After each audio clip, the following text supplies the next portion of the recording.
আর আমার যেখানে ইচ্ছে আমি যেতে পারি। আমি তো গাড়ি করে ঘুরতেই পারি, আমি তো চার দোকানে বসে চা খেতেই পারি, আমি তো মিষ্টির দোকানে গিয়ে যাদের উপর অত্যাচার হচ্ছে তার সাথে দেখা করতেই পারি। আপনাদের আপত্তির কি আছে? মিষ্টান্ন ভান্ডার দিয়ে কমিটি তো আমিই করেছিলাম। কাজে আমার যেখানে ইচ্ছা আমি যাব, এটুকু অধিকার আমার আছে। ক্ষমতায় জিতেছেন বলে এটা নয়, জোর করে জিতেছেন বলে জোর করে কারো সাংবিধানিক অধিকার, গণতান্ত্রিক অধিকার কেড়ে নেবে। দেখা হবে রাস্তায়। সুভাষচন্দ্র বসুর কোটেশন দিয়ে বলি, রাস্তাই আমাদের রাস্তা দেখাবে। দেখা হবে বন্ধু, ভালো থাকবেন, সুস্থ থাকবেন, ভরসা রাখবেন, আস্থা রাখবেন।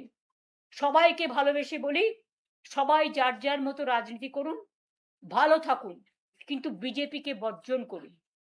যারা ভালো তাদের সম্মান করুন, কিন্তু এই বিজেপি চাই না, চাই না, চাই না। এদের পতন খুব শীঘ্রই হবে, এইটুকু বিশ্বাস রাখুন। জয় হিন্দ, বন্দে মাতরম।